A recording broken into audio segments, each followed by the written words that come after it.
Hello, and welcome to the SAIC Fiscal Year 2022 Q3 earnings call. All lines have been placed on mute to prevent any background noise. After the speaker's remarks, there will be a question-and-answer session. If you would like to ask a question during this time, simply press star, then the number 1 on your telephone keypad. If you would like to withdraw your question, press the pound key. Thank you. At this time, I would like to turn the call over to Mr. Joseph Bernardi. Please go ahead, sir. Good morning, and thank you for joining SAIC's third quarter fiscal year 2022 earnings call.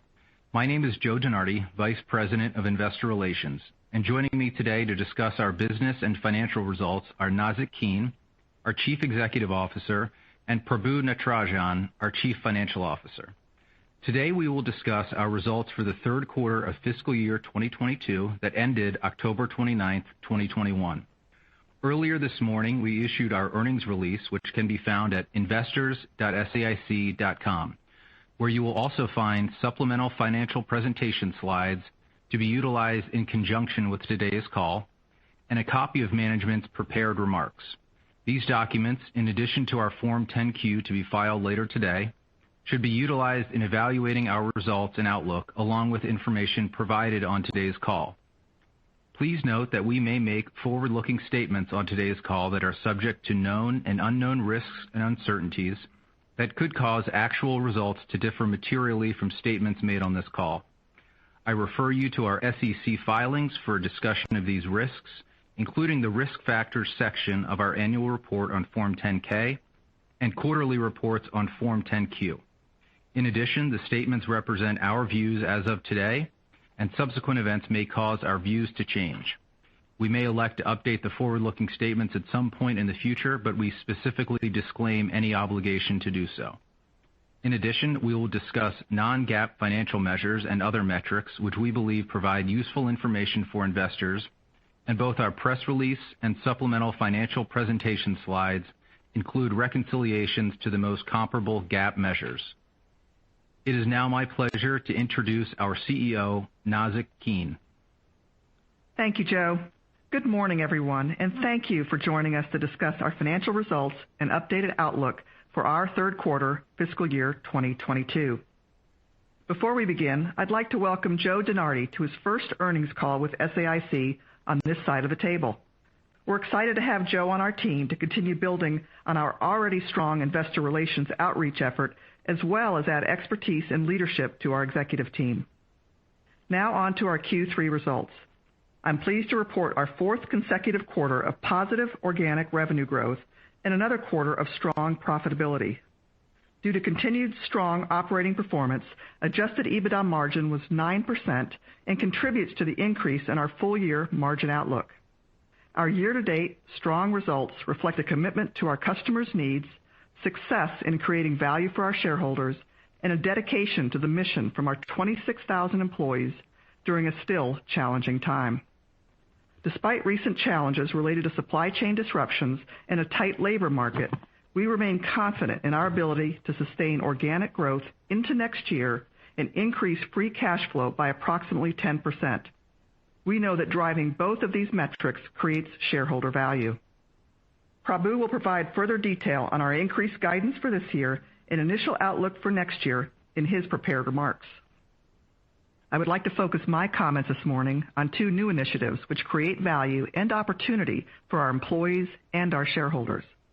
The first is what we're calling the future of work, and it is our approach to enabling flexibility for our workforce while increasing productivity and financial returns.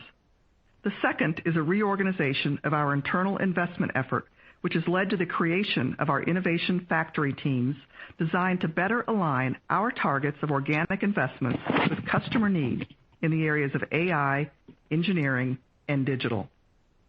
Let me first start with the future of work. One of our top priorities continues to be ensuring that we are able to attract and cultivate the best talent while managing through pressures related to attrition and COVID. While we have more open positions than we would like, we're taking steps to proactively address this challenge in new and industry-leading ways. In late September, we announced enhancements to our employee benefits package, including the optionality of a 4-day workweek, the addition of backup child and elder care, the recognition of Juneteenth as a paid holiday, and increasing paid family leave while holding employee health care premiums flat for the second year in a row. Under our Future of Work initiatives, we are streamlining our facility footprint while investing assertively in a new operating paradigm.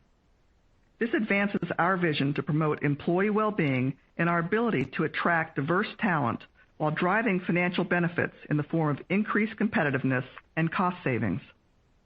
While this program will be implemented over a multi-year period, it is already underway, and we have line of sight into annual cost savings of at least $25 million, which we expect to reinvest back into our workforce and to drive incremental growth into the future.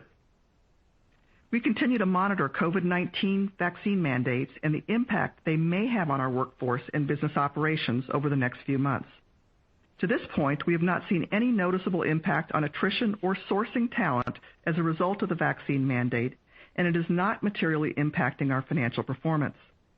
Our outlook for this year and next year assumes that this remains the case.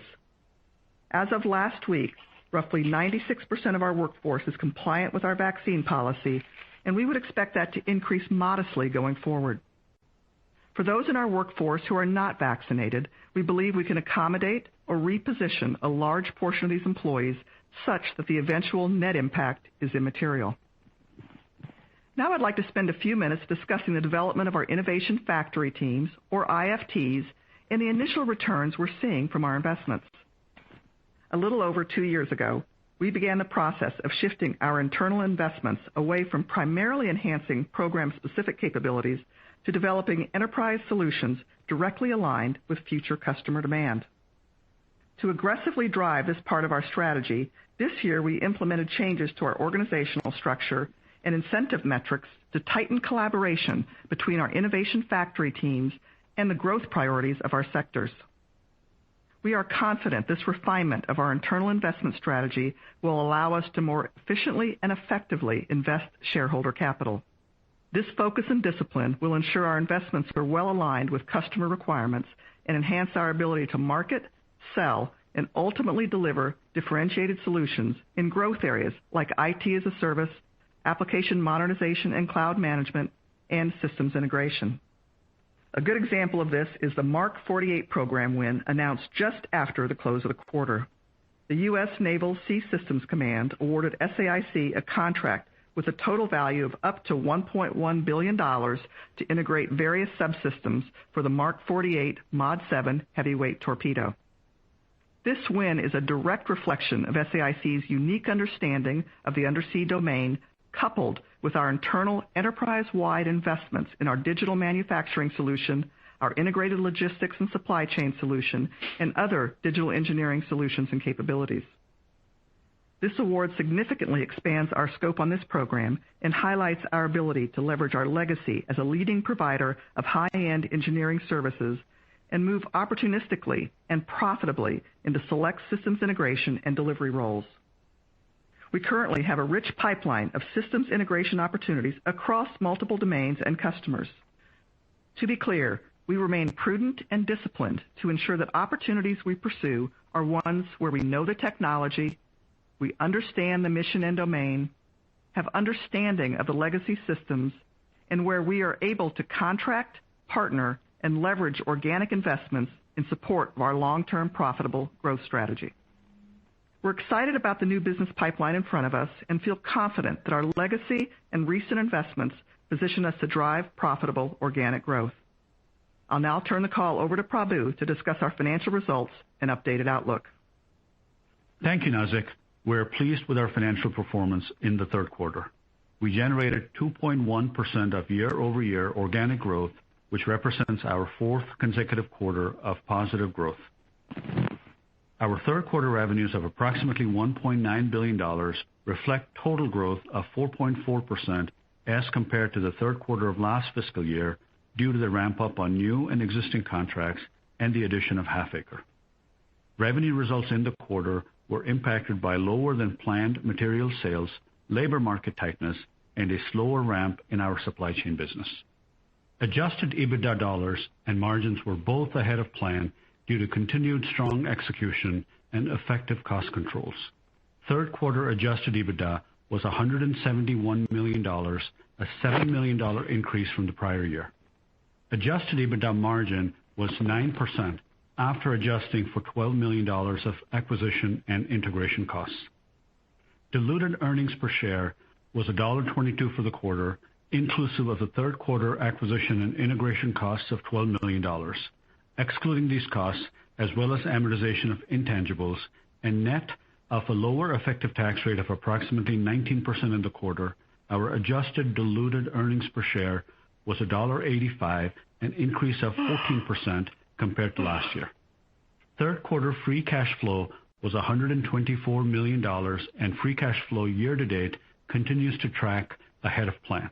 I would note that the year-over-year decline in third quarter free cash flow is due to the timing of payroll tax payments related to the CARES Act, as underlying working capital efficiency continues to improve. In fact, adjusted for the impact of the payroll taxes deferral, operating cash flow has grown nearly 7%, and free cash flow has grown about 9% year to date. During the third quarter, we deployed $97 million of capital, including $63 million of share repurchases, $21 million of dividends, and $3 million for acquisitions. In addition, we continued to delever, making mandatory debt repayments and ending the quarter with a net leverage ratio of roughly 3.5 times. We continued to prioritize share repurchases over voluntary debt repayment in the quarter. Net bookings in the quarter were $1.4 billion for a book-to-bill of 0.7 and results in a trailing 12-month book-to-bill of 1.1. It is important to note that the Mark 48 award slipped out of the third quarter and was booked subsequent to the close of the quarter. Our third quarter book-to-bill would have been about 1.2 with a trailing 12 had booked in the quarter. Based on results to date, we are increasing guidance for revenue, EBITDA margin, earnings per share, and free cash flow. We are increasing revenue guidance to $7.35 billion to $7.4 billion, with a bias towards the higher end of the range. This implies roughly 1% to 2% organic growth in our fourth quarter, reflecting modest incremental pressure related to the timing of material sales and a challenging market for attracting talent. We are increasing our guidance for adjusted EBITDA margins by 10 basis points to 9% to 9.1% to reflect strong performance across the portfolio. We are increasing adjusted earnings per share guidance by 25 cents to a range of $6.75 to $6.95. Finally, we are increasing free cash flow guidance by $20 million at the low end to a range of $450 to $470 million. I would now like to provide some directional guidance for SAIC's fiscal year 2023. We expect to generate positive organic revenue growth in FY23 and have the pipeline and business development opportunities to sustain this beyond FY23. We will be in a position to provide more detail on the key drivers and assumptions behind this on our fiscal fourth quarter call in March 2022. However, we believe this outlook, while not without risk, properly captures the opportunities in front of us while balancing the headwinds we face from certain potential contract transitions. Further, we believe we can deliver positive organic growth in FY23 even without a full recovery in our supply chain business. For context, we expect our logistics and supply chain business to generate just over $600 million in revenue in FY22, down from well over $700 million in the years prior to COVID. We do expect this business to improve over time and are hopeful of an inflection in the near future. However, our ability to grow the company is not dependent upon a full recovery in the supply chain business. We remain focused on improving margins in this business in the near term through additional automation and differentiated bid strategies that can add value to our overall portfolio. We expect adjusted EBITDA margins in FY23 to be in the high 8% range, in line with a normalized margin rate for our business as previously communicated. I would note that there is opportunity to improve margins over time as we continue our journey to transform the business. Lastly, We expect to generate free cash flow growth in FY23 of approximately 10% from the midpoint of our updated FY22 cash guidance. We see opportunities to structurally improve the cash conversion of our business over the next few years and have a roadmap of initiatives we are executing. As a result of these initiatives, we view our expected FY23 free cash flow as a base off which we can continue to grow in FY24 at a similar 10% rate. Our plan assumes we improve to become a top-tier generator of free cash flow, and you will recall that this is an important component of our incentive compensation plans. We do not face any meaningful headwinds related to the roll-off of cash tax assets until FY26, which we expect to be manageable. Our view on cash assumes that the Section 174 R&D headwinds are addressed via the bills pending before the Congress. Finally, I would note that our priorities from a capital deployment standpoint have not changed. Position and grow our portfolio to maximize shareholder value, return cash to our owners, and de-lever our balance sheet over time. I'll turn the call back to Nazzic for some closing remarks. Thank you, Prabu. I'm pleased with the performance of our business this year and very proud of the SAIC team as we continue to deliver with excellence to our customers, to our shareholders, and in support of each other. As I look to the future, I'm optimistic about our ability to convert a robust set of opportunities over the next few quarters into shareholder value. The investments we have made internally, combined with our deep technical expertise, and most importantly, our tremendously talented workforce, position us well to succeed. Now, before I turn the call over to the operator for our Q&A, I would like to wish everybody a wonderful holiday season. Operator, over to you. At this time, I would like to remind everyone, if you would like to ask a question, please press star, then the number 1 on your telephone keypad. Your first question comes from the line of Matt Akers with Wells Fargo. Yeah, hey, good morning, guys. Thanks for the question. I want to ask about the margins into next year and sort of the sequential drop-off versus what we've done kind of year to date. What are the kind of the biggest drivers of that? I kind of would have thought maybe mix is still pretty decent for you guys, but just how you think about sort of getting down to the lower level. Sure. Good morning, Matt. Prabu Natarajan here. Thanks for the question. With respect to this year, I'm going to answer this in two parts. Q4, what's implied in the guidance implies a step down in margin rates. I think there are a couple of drivers here. Year to date, I think our performance on margin has been really, really good. So we're very proud of the performance year to date. In Q4, we are expecting to make additional investments in our innovation factories, as well as some other indirect expenses that have been underrunning year to date. So that sort of implies a margin compression in Q4 relative to the first three quarters. Clearly, it's an important metric for us, and we're going to continue to do better than what's implied in the guidance, but that's sort of the Q4 compared to Q3. With respect to FY23, consistently this year, we've described this business as being sort of in that high 8% margin rate. And sort of our prepared remarks, we're communicating that margin rates are in that range. So I'd say fairly in line with where FY22 margins would have been, but for a couple of one-time items that we had. So this year, we've called out over the course of the year about 70 basis points of one-time items that have benefited margin rates on a year-to-date basis. I think there are a couple of contract transitions that could produce some modest level of margin pressure next year. I'd say, a couple of other factors to think about is there are a few macro variables which present some uncertainty right now. I'd say the labor market and operating perhaps Q1 in a CR will sort of put us in a range, I'd say, of the high 8% right now. But I'd reinforce the comment that, sort of an early view of FY23, we'll have an opportunity to talk about margin rate guidance for next year.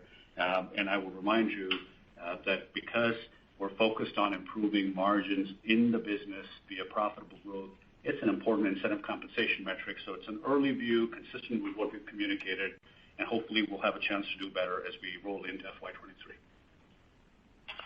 Okay, got it. That's really helpful. And I guess Just one more kind of on capital deployment. I think you've talked about 3 times being kind of the leverage target for next year, but it sounds like you're kind of prioritizing share repurchases over paying down the debt. Is this still the target, and kind of how important is that? Could you stay at sort of a higher level if buying back the stock looks attractive to you? Sure, Matt. So we did end the quarter at about 3.5 times. We also ended the quarter with about 3 million shares remaining on our repurchase authorization. Our strategy really has not fundamentally changed around capital deployment, really deploy capital to ways that generate the greatest long-term return for our shareholders. I think we mentioned over the course of the year that if we find dislocations in stock price, we're going to take advantage of it. So view our Q3 performance as one where we saw some dislocation in value, and we took advantage of it in the course of the quarter. I'd say the capital deployment and creating value over time, those are essential components of how we think about the trades on a year-over-year basis. So I'd say it's an important lever that is out there for us. With respect to the leverage ratio itself, we'd signal we'd like to step down to about 3 times. Where we're sitting right now is organically there's a path for us to grow earnings and improve our cash performance. So organically, we do see ourselves getting to about 3 times. So I'd say no real change from what we previously communicated. Okay, great. Thank you. Sure. Your next question comes from the line of Seth Seifman with J.P. Morgan. Hey, thanks very much, and good morning. Good morning. I know you mentioned you give us more color on the March call, but just as we think maybe just qualitatively about the different puts and takes to be aware of for top line growth in fiscal 23, I guess maybe if you could run through a couple of those. What are the opportunities that are going to drive growth? How do you think about book-to-bill in the quarter that's going to end in January? And then what are kind of the headwinds, and how does pace of hiring play a role in all that? Hi, this is Nazzic. A couple of comments, so thanks for the question. As Prabu indicated, as we look at next year, we do see the opportunity for continued organic growth, and very pleased with our ability to do that. As we think about the programs that are coming online, we see some growth in the continued Army program that we won a year or so ago, S3I. We see the ramp in some of our space-related programs, and I'm looking at my notes here. Sorry. What was the other one? RITS. Sorry. Thanks, Prabu. And so we see those as ramping up, as well as other very high probability pipeline opportunities. The biggest headwinds we see in the next year is obviously the NASA program that's been discussed, as well as a potential headwind of the Vanguard program. And so as we balance those out and risk adjust it, we still see the opportunity for profitable growth into next year, as Prabu indicated. So a couple other data points here. So, our focus has remained, positioning the portfolio to enable us to grow the business profitably. We believe we can sustain organic growth into next year, and importantly, we have the pipeline to support the growth. There are scenarios where we are able to grow at rates faster than the rates at which we've grown over the last few quarters, but they will require us to win new work. Nazzic is exactly right. I think S3I, we do see the ramp. We do see ramp in one part of the restricted space portfolio, as well as Army RITS. And, of course, we called out the headwinds potentially from the NASA program. So as we sort of think about the puts and takes, and given the number of new business pursuits that are out there waiting to be dispositioned by early next year, we do believe we have an opportunity to do better on organic growth. So I'd say that's probably the organic growth comment. With respect to book-to-bill at Q4, Mark 48 booked at the start of Q4. We expected that award to come in towards the end of Q3. We also have another space award that we were expecting to have in Q3. It's likely also slipping into Q4. So as I think about book-to-bill, we don't ever want to provide guidance on a quarterly basis on book-to-bill, But I think, we're off to a healthy start is probably the way to characterize Q4. And candidly, we were expecting Mark 48 to book in Q3, and had that come through, our book-to-bill for the quarter would have been about 1.2. And so I think I'd sort of provide that as sort of additional context for the question, and hopefully that's helpful.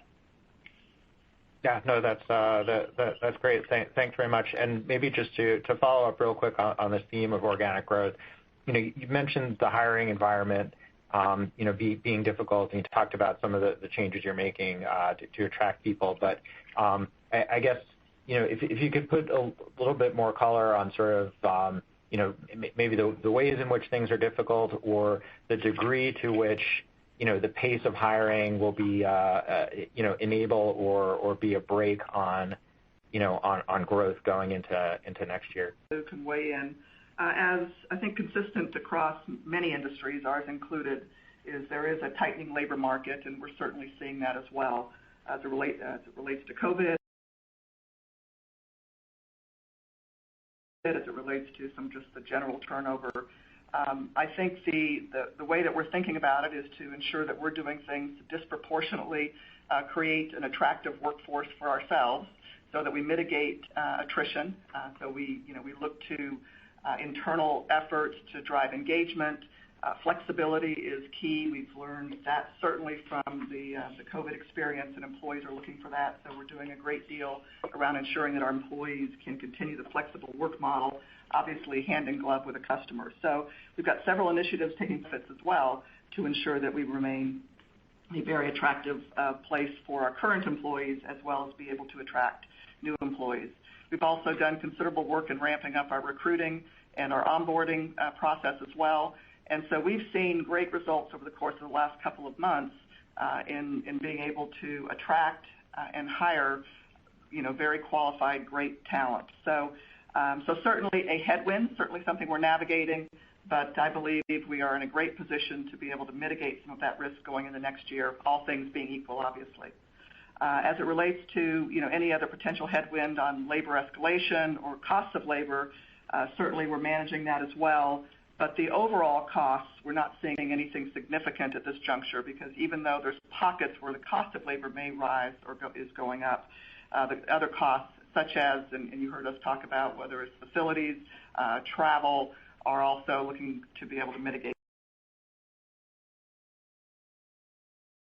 some of that. So we're paying a lot of attention to it. It's top of mind. It's a key part of our strategy and our growth strategy, but we believe we're well positioned going into next year. Great. Thank you very much.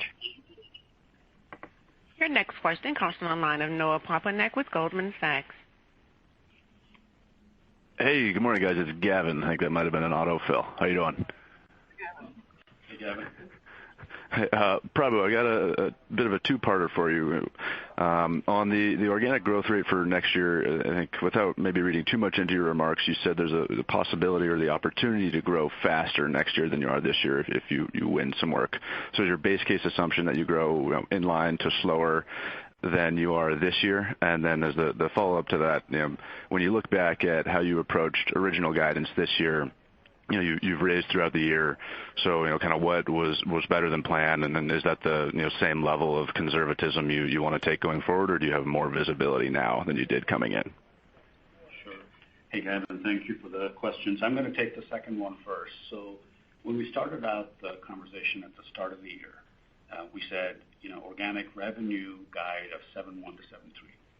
And then towards the end of the first quarter, starting second quarter, we added Halfaker, which increased the top end of the revenue guide to about 7.4. If you look back and you look at where the top end of the current revenue guide is, it's still 7.4, reflecting the addition of Halfaker into the portfolio. We said one of the guiding principles for us at the start of the year when we set guidance was, how do we de-risk the year as we go through the course of the year? And so the consecutive revenue changes, guidance changes at the bottom end for each of the first three quarters reflects our team's fantastic performance de-risking over the course of the year. So I'd say philosophically, we are thinking about the business as a way to start the year and then de-risk over the course of the year. So philosophically, I don't think we're going to see a whole lot different next year.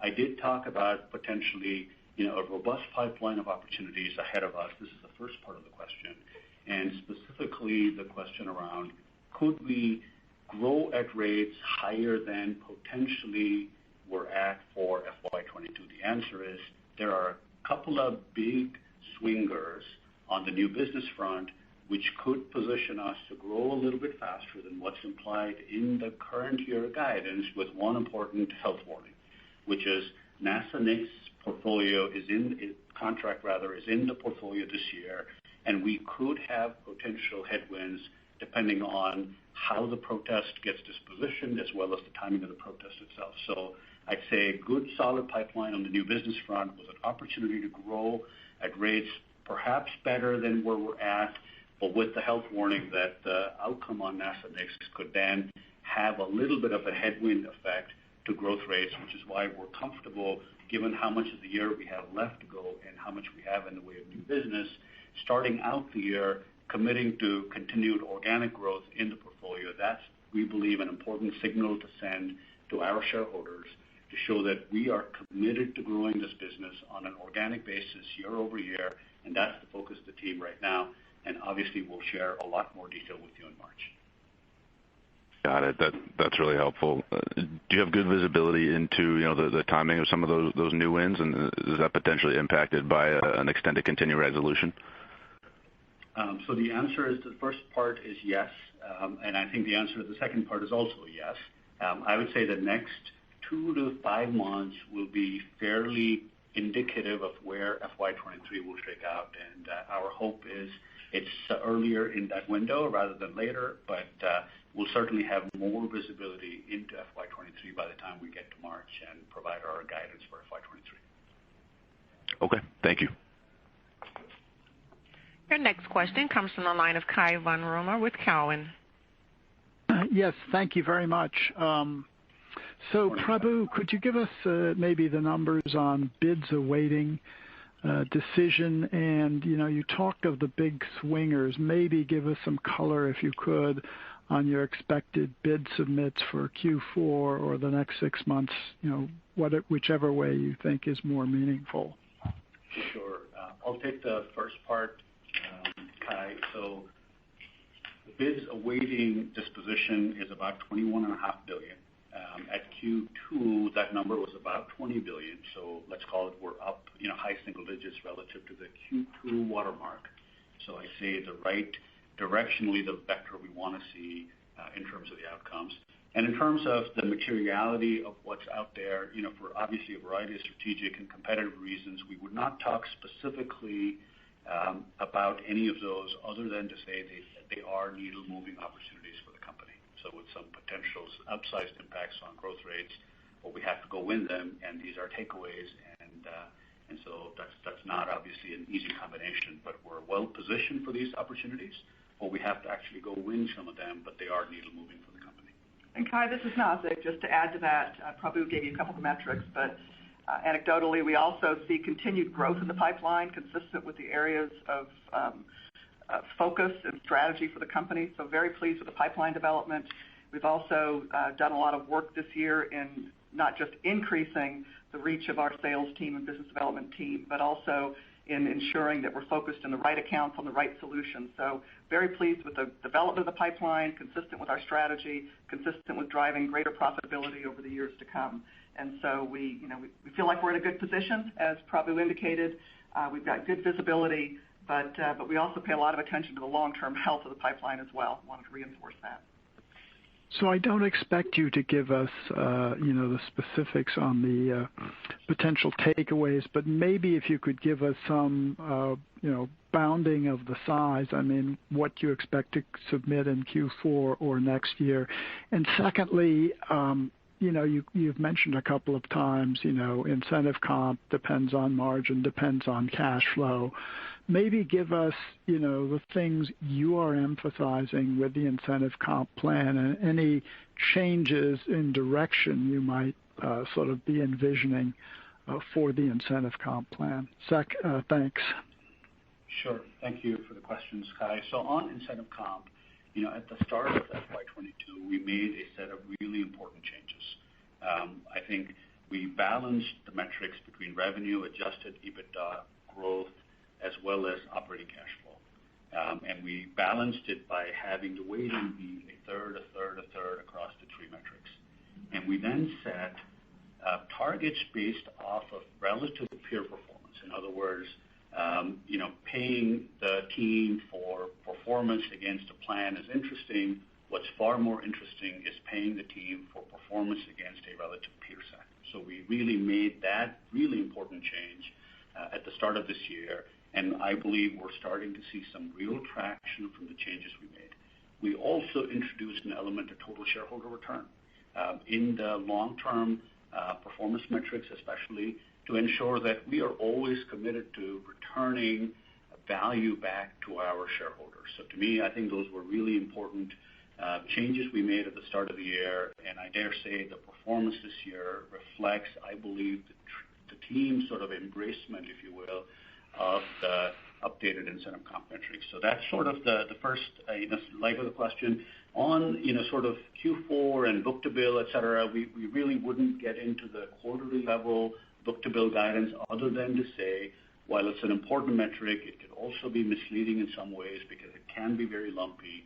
It is a non-GAAP metric, and we define it perhaps a little bit differently than our peers who might define it differently from their other peers. So because of the variability, we'd rather not get into guidance around book-to-bill other than to say our backlog has remained at about $24 billion at the end of Q3, and we are committed to growing the total backlog as well as the funded backlog.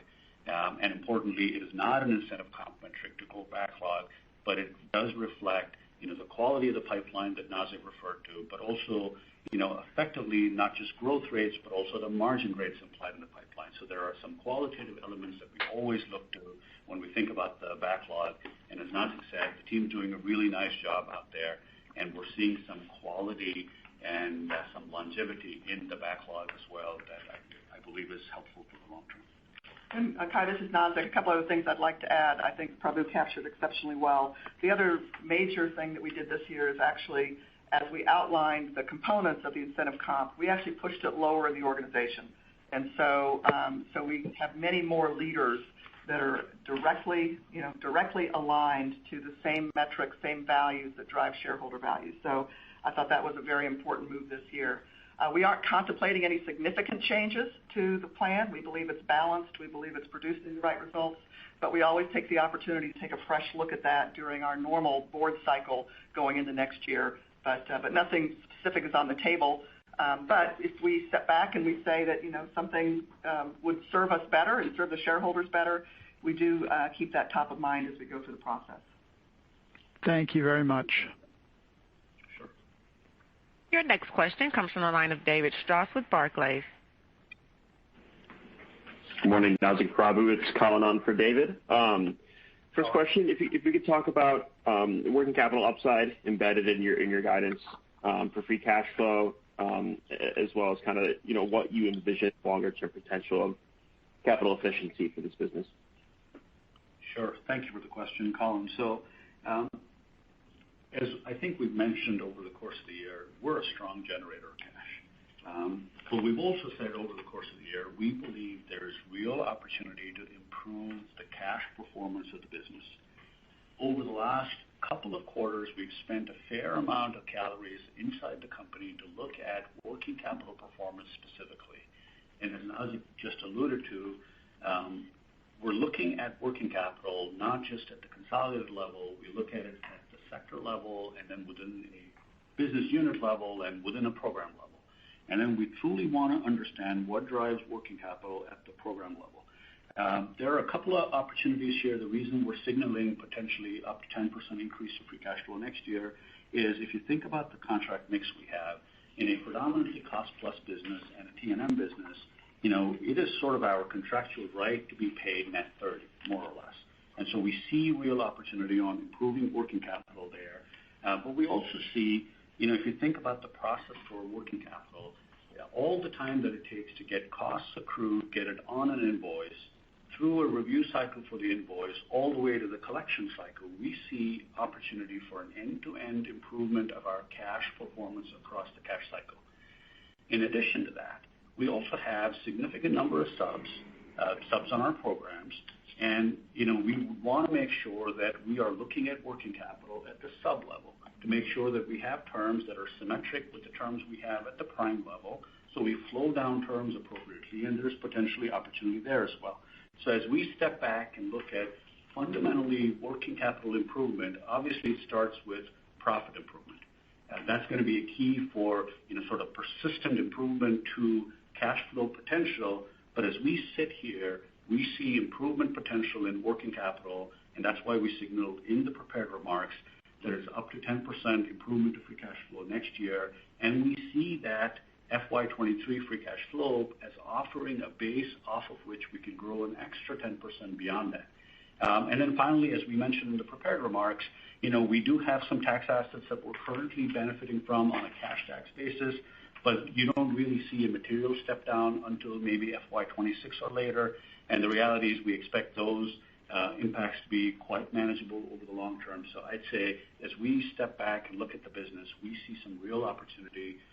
And the fact that it's an important incentive comp metric, both in the near-term metrics as well as the longer-term, operating cash metrics, we see some real opportunity, and the team really committing to improving this at the enterprise level. And we've got an enterprise level initiative that Nazzic and I are chairing, and we're committed to, truly making a difference over the next few years because there is real value here.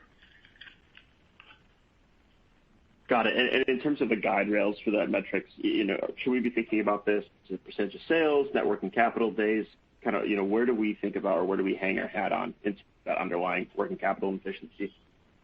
Yeah. So if you think about, we've talked about DSO, and if you think about where DSO is currently, we're at about 60 days. And DSO is one component of the total working capital picture, but it's an important component. Every day of DSO is worth between $20 and $25 million in cash. So if you think about a 10% improvement, that's implying about a 2 to 3 day improvement in DSO over a period of time. And there's, of course, DPO, which is the payable side of this that we're highly focused on as well. And so there's obviously, structurally speaking, contractual terms that we're ensuring we get into contracts that we're getting into the books right now that allow us to liquidate, if you will, based on milestones we achieve on program milestones. So there's a multi-pronged effort to it, but if you think about DSO as the most obvious one, we see, a 2 or 3 day improvement at the low end and potentially DSO days. Got it. And then last one for me, but as we think about your go-to-market strategy between IT modernization and systems integration, can you just talk about the extent you're competing on price versus capability and how that's flowing through to the margin guide for FY23? Yes, I can certainly talk about the go-to-market. As we've indicated, the broad IT modernization, the cloud migration, all of those IT-related programs, the good news is we do a considerable amount of that today, and it is a significant part of our pipeline going forward, leveraging our partners, leveraging our own IP, and leveraging very strong past performance. So we're well positioned in that broad market. We see it across all the customers we serve, whether it's the Intel community, whether it's the DoD, whether it's the civilian agencies.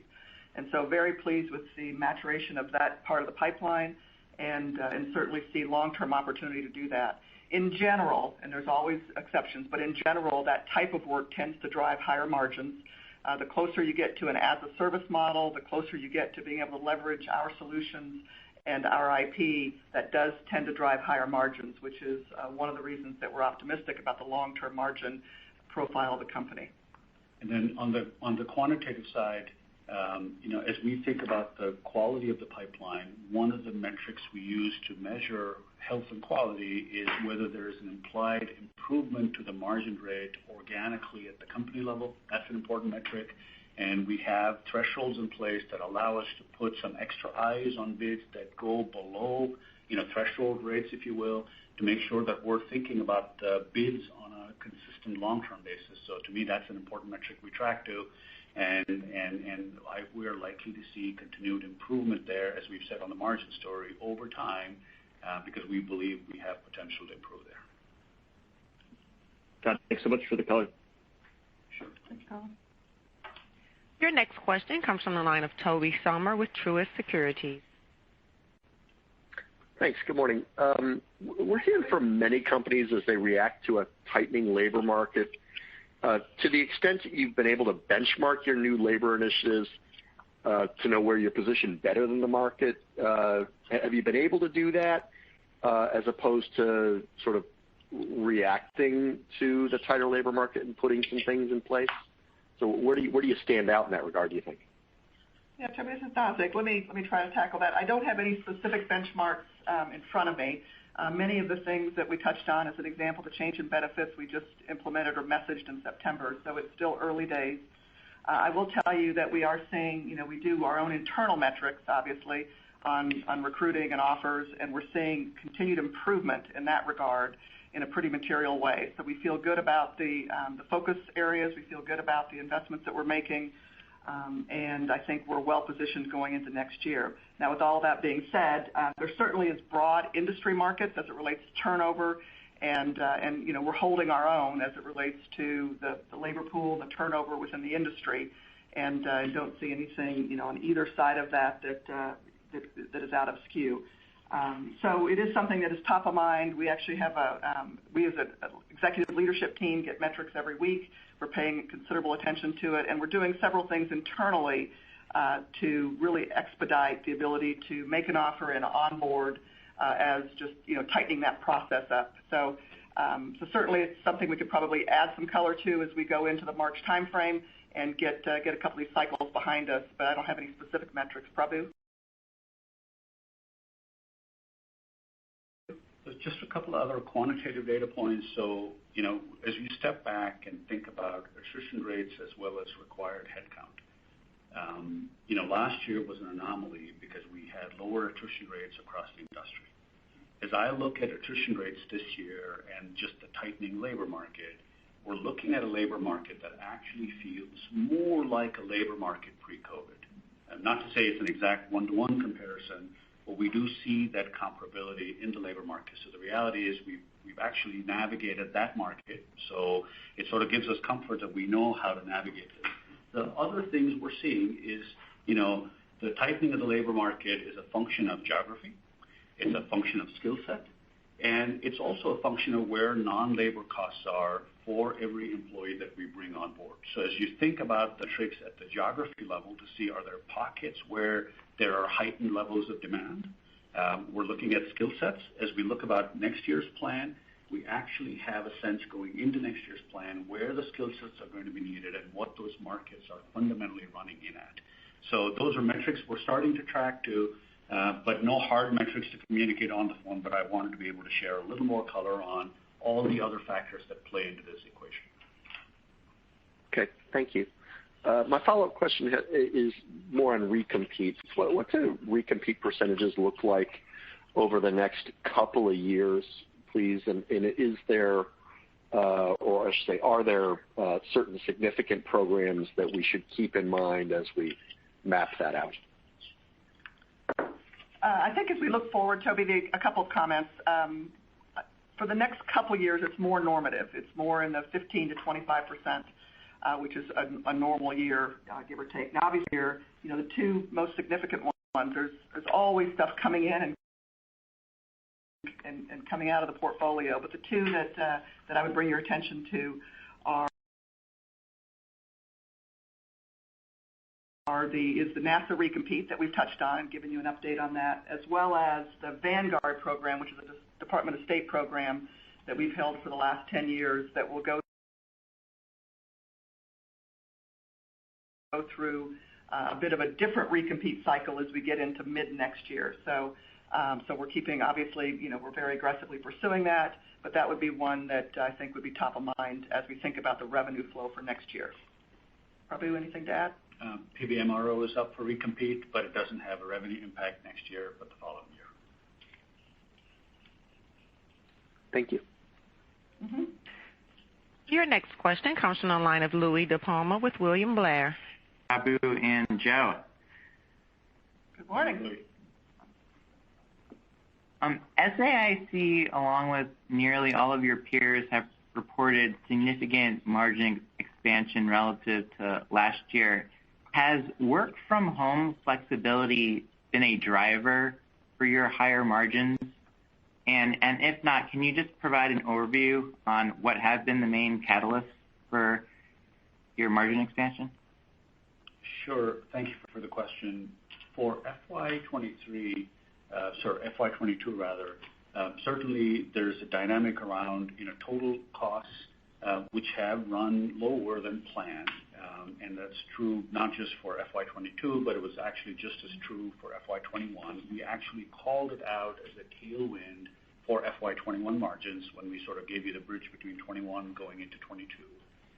Query how this plays out next year, I'd say that's probably an open question right now.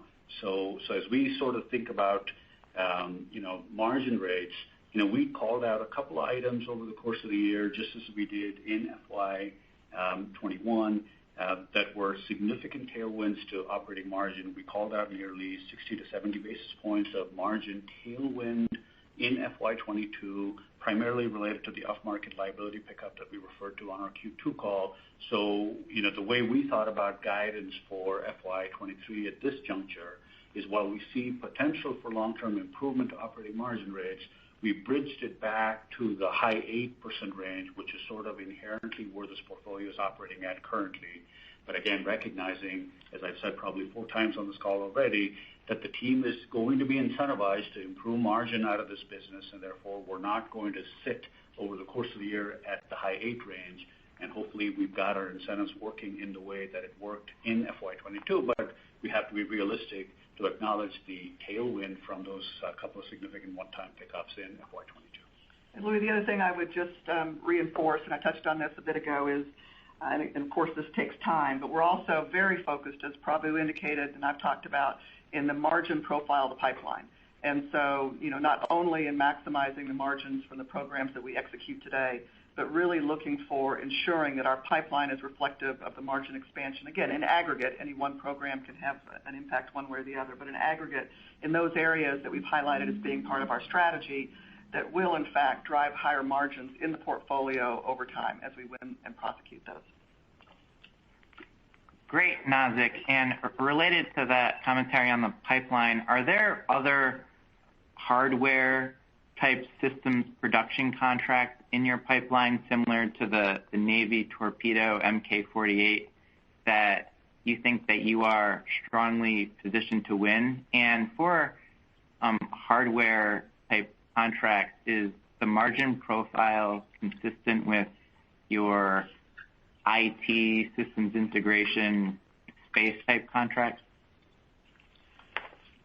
Yeah, Louis, let me take that, and then Prabu can add some color, certainly. So the answer is yes. This is an area, and it's very consistent with, with SAIC's heritage in engineering and modernization. And so we do have other potential opportunities of significant size and scale and strong margins in our pipeline. We are, as I mentioned in my prepared remarks, very selective. And so we want to make sure they are programs in which we absolutely understand the domain, we understand the technology, we have a very strong ecosystem of partners, and of course we can contract and deliver the work advantageous to both our customers' mission as well as ourselves. And so we do have a strong pipeline. It is something we look at, and it really is building on the very strong, complex engineering heritage of SAIC. And then we bring forth some tools, repeatable tools, in the form of supply chain management, in the form of digital engineering, digital twins. And so that combination has given us a strong position in the market. So we do have strong opportunities, strong pipeline opportunities, but we are selective, and I think Prabu and I lay our eyes on every one of those that of any size or scale that go to the pipeline to ensure that it is consistent with our strategy. And Prabu? In terms of the margin rate question, I'd say the aspiration for margins from this part of the business would be more in line with margins that we see on the hardware side. So think of that as sort of the circa 10 to 14% margins is sort of our aspiration, not to build something that's technically challenging and complex and sell it at 8 or 9% margin rates. So to me, I think that's the aspiration. We've got a good pipeline of evolving opportunities, but Nazzic and I spend a lot of time on the ROI on these investments to make sure that why SAIC is an important question for us. And if we have the domain experience and we know what we need to deliver, that gives us additional comfort that our legacy here as a systems integrator will actually help us execute and deliver what we need to deliver. So we're very thoughtful about the opportunities we pick on this in this space. Excellent. And happy holidays. Happy holidays. Your next question comes from the line of Sheila Kahyaoglu with Jefferies. Hi, good morning, guys. Thanks for the time.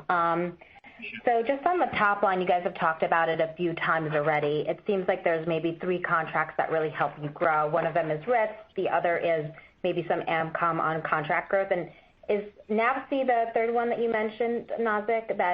Is that all new work? How should we think about that being incremental? And probably you talked about, the recompetes for next year, Aegis really being the big one, and HP, CMT, and Vanguard kind of roll over into fiscal 23, 24 potentially. So how do we think about that program completion percentage and recompete percentage delta? So 3 questions in that one. Okay, Prabhu and I can tag team. The first part of your question on I would say the tailwinds going to next year, the growth opportunities. You touched on RIFs, you touched on S3I. We've got some growth in some of our space portfolio, and on the NAVSEA Mark 48 program, there will be certainly some growth going into next year. It is an existing program of which we're building on, so there'll be incremental growth there. On the headwinds side, certainly the Vanguard is a headwind, depending on timing. Obviously, we're going to pursue a significant portion of that. The parts that we believe we're well positioned to win, they are going to do some breakup and multi-awards, so it's a bit more complicated than just a line-for-line recompete. But we feel very strongly positioned in much of that work, and we'll certainly pursue that. Timing is key on that, because that certainly does depends on the timing of the recompete and the award into next year as far as the revenue headwind. And then, of course, we've talked about the NASA program. So I think you captured most of the headwinds and tailwinds correctly. Prabhu, anything you want to add in color? That was perfect. Okay. Anything I missed there, Sheila? No, that's all good. And then just on the headcount, you guys grew your top line grew 2% organically, and your headcount was flat year over year. When we look at some of the other public peers, it looks like, they grew maybe 3%. I don't know what the industry grew. But kind of how do you think about your growth in the quarter? Was that on contract growth? Was that wage inflation? And it does seem like there's a bit of a delta with your attrition rates versus the industry, but, I only have a subset of peers I look at. You guys look at a broader industry set. So maybe if you could comment on headcount a little bit more. Yeah, Sheila, I'll take that one. On headcount, I'd say your math sounds about right. I think we were more flat on headcount than at least some of the reported numbers we've seen from our peers. And I'd say we think about this on a total net company basis, which includes programs that end and new programs that ramp. Clearly, as we mentioned in the prepared remarks, the top line for the quarter at 2.1% organic came in a little bit lighter just based off of the continued tightness we're seeing in the labor market. So as we think about labor growth year over year, we have metrics around what we want that headcount number to be for FY23. As we look back, 2 or 3 months and we do these, weekly reviews of headcount, what we see are 2 trends. Labor utilization is up, which is a good sign. Spare time, if you will, that's actually flattening out, which is also a good sign. 3, we're not quite seeing the needed headcount curve bend, but we're actually starting to see the needed headcount curve flatten. That tells me we're starting to catch up with what the inherent demand is internally for headcount, but we're not starting to bend the headcount curve yet. But we do have a robust plan process with a good perspective on what the net increase to headcount needs to be organically for the company to grow next year, and that's what the team is committed to executing. Just a little more color for you. Okay, thank you. Thanks, Sheila. At this time, there are no further questions. I would like to turn the call back over to Mr. Joseph DeNardi for closing remarks. Great. Thank you, Lisa, and thank you all very much for your participation in today's earnings call and for your continued interest in SAIC. Have a nice day. This concludes today's conference. You may now disconnect.